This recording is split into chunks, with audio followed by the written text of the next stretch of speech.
जो बच्चा ये सोच रहा है ना कि मैं तो प्री में मेंस से फेल हो गया, अब डायरेक्ट प्री पे कूदूंगा, ऐसी गलती नहीं करना। यानी एक बार में अगर आपने प्री पढ़ लिया, आपने मेंस पढ़ लिया, अगली बार जब आप प्री दोगे तो आप देखोगे कि आपका 100% एग्जाम पास हो जाएगा। प्री के बाद मेंस की तैयारी करो और उसके बाद जब प्री दोगे तो आपका कॉन्फिडेंस अपने आप हाई हो जाएगा। 71 बीपीएससी परीक्षा का प्री का रिजल्ट आ चुका है। जिन बच्चों का सफल हुए हैं, जिन बच्चों का एग्जाम पास हुआ है, उनको हार्दिक बधाई, और जो बच्चे असफल हुए हैं उन्हें किसी प्रकार की चिंता की आवश्यकता नहीं है। आपको क्या करना चाहिए? प्री का रिजल्ट आ चुका, अब आपको क्या करना चाहिए एग्जाम के लिए? देखो, सिविल सर्विस का जो एग्जाम है ना, 1-2 दिन का एग्जाम नहीं होता है कि आपने प्री पास कर लिया तो आप बहुत खुश हो गए, या आप मेंस फेल हो गए तो आप बहुत दुखी हो गए। इस एग्जाम में सामान्यतः ये देखा गया है, जैसे इसमें प्री की स्टेज है, जो प्री वाली स्टेज है ना, प्री हो गया, फिर मेंस हो गया आपका, ठीक है, तो फिर इंटरव्यू वाला स्टेज हो गया। इस परीक्षा में आप सामान्य तौर पर देखेंगे कि जो बच्चे पहले प्री के एग्ज़ाम में सफल हो गए या प्री के एग्ज़ाम में सफल हो गए, तो ऐसे बहुत सारे बच्चे हैं जो मेंस की स्टेज में जाकर असफल हो जाते हैं। बहुत सारे ऐसे इस बार बच्चे 70वीं के आप देखोगे, 70वीं के बच्चे जो प्री में सफल हुए थे और वो मेंस दे रहे थे, ठीक है, अब मेंस दे रहे थे, पर इस बार 71वीं में उनका प्री सफल नहीं हुआ, उनका प्री जो है वो यहाँ सफल नहीं हो पाया। इसका मतलब क्या हुआ? यानी 70वीं में और 71वीं में क्या अंतर आ गया? देखो, बेसिकली क्या होता है ना, इस एग्जाम में ये प्री मेंस का दौर चलता रहता है, ये दौर चलता रहता है। आप प्री में पास हुए, फिर मेंस दे रहे हो, तो आपको करना क्या चाहिए? आपको अपनी तैयारी को कंटिन्यू करना चाहिए। जितने बच्चे ऐसे हैं जो 70वीं में मेंस दे रहे हैं या जिसका कुछ नहीं हुआ, अब जो 71वीं वाले जो बच्चे हैं, सामान्यतः जो 71वीं की परीक्षा के बच्चे हैं, जैसे आपका अगर प्री नहीं हुआ, अब आपका प्री नहीं हुआ, प्री पास नहीं कर पाए, तब भी आपको मेंस की तैयारी में लगा रहना चाहिए। आप मेंस की तैयारी करो। फिर क्या होगा कि जब आप मेंस की तैयारी अगर आप यहाँ छोड़ दोगे ना, अगर आपका मोटिवेशन लूज हो गया तो बहुत गड़बड़ हो जाएगी। इसके बाद दोबारा से आपका प्री आएगा। तो जो बच्चा ये सोच रहा है ना कि मैं तो प्री में मेंस से फेल हो गया, अब डायरेक्ट प्री पे कूदूंगा, ऐसी गलती नहीं करना, ऐसी गलती बिल्कुल मत करना।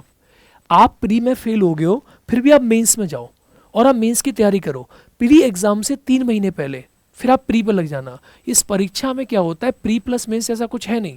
इस परीक्षा में संपूर्ण तैयारी होती है, कंप्लीट प्रिपरेशन होती है।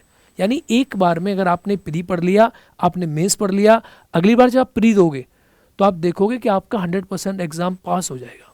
क्यों पास हो जाएगा? क्योंकि इस एग्जाम के अंदर क्या है ना, इस एग्जाम के अंदर जो कॉन्फिडेंस आपका बिल्ड होता है वो मेंस के बाद ही बिल्ड होता है। इस एग्ज़ाम का सही जो एग्ज़ाम है वो मेंस है।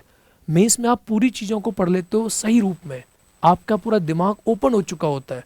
जब आपका दिमाग ओपन हो चुका है मेंस एग्ज़ाम को लेकर, फिर आप टेंशन किसी प्रकार की नहीं होती है। तो आप मेंस की तैयारी करो। अब जिन बच्चों का प्री फेल हो गया है वो भी मेंस की तैयारी करें, जिनका प्री पास हो गया है वो भी मेंस की तैयारी करें। आप जिस भी कोचिंग सेंटर में पढ़ते हो, जिन किताबों से पढ़ते हो, आप कंप्लीट अपने मेंस को प्रिपेयर करो। आप ये सोचो ही मत कि मेरा प्रीलिम्स में नहीं हुआ, अब मेरा क्या होगा। अरे ऐसा कुछ नहीं सोचना है आपको। इस समय आपको मेंस की तैयारी में जुट जाना है और अपना मेंस कंप्लीट कर देना है। उससे 3-4 महीने, 3 महीने पहले भी आप प्री में जब लगोगे, जब प्री आएगा 2-3 महीने पहले आप प्री की तैयारी करके चीज़ों को शुरू करते रहो। अभी आप फिलहाल इस समय अपने मेंस को कंप्लीट कर लो, जो भी आपका कंप्लीट मेंस है। मेंस को किसी कीमत पे आपको छोड़ना नहीं है, बिल्कुल नहीं छोड़ना है। तो आप मेंस की तैयारी में लग के उस मेंस को कंप्लीट कर लो, बिल्कुल डिमोटिवेट नहीं होना है। और ऐसा कभी नहीं करना है कि आप प्री की स्टेज में लगे रहोगे। कुछ बच्चों के साथ ऐसी गलती बहुत होती है, वो क्या करते हैं कि यहाँ प्री, अब यहाँ मेंस आएगा, तो वो क्या करते हैं, अगर प्री नहीं हुआ तो दोबारा से प्री की स्टेज आती है, तो क्या करते हैं गलती कि प्री की यहाँ से प्री में देंगे, फिर मेंस की तैयारी नहीं करेंगे, तो फिर दोबारा वो प्री देना पड़ता है उनको। ऐसा नहीं करना है। आप स्टेप को प्री के बाद मेंस की तैयारी करो और उसके बाद जब प्री दोगे तो आपका कॉन्फिडेंस अपने आप हाई हो जाएगा। आप प्री के साथ मेंस की तैयारी अवश्य करें। अभी से आप अपने मेंस को कंप्लीट करके चलें और कोई टेंशन लेने की आवश्यकता नहीं है। इस एग्जाम में प्री मेंस, प्री इंटरव्यू, इसका दौर चलता रहता है।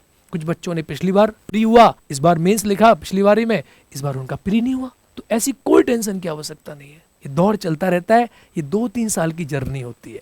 बिल्कुल भी टेंशन नहीं लेना है। हमारा आशीर्वाद आपके साथ है। खुश रहो, मस्त रहो और व्यस्त रहो और मेंस की तैयारी में जुट जाओ। आंसर राइटिंग को मजबूत करो और पूरे मेंस को कंप्लीटली पढ़ो। मेंस के शॉर्ट नोट्स बनाओ और मेंस को बना के अलग रख दो, फिर पीटी में जुट जाना। और करंट अफेयर्स को पढ़ते रहना है। करंट अफेयर्स पूरी साल पढ़ना चाहिए, वो मेंस में भी काम आता है और प्री में भी काम आता है। लेकिन करंट अफेयर्स की अप्रोच आपको चेंज करनी होगी।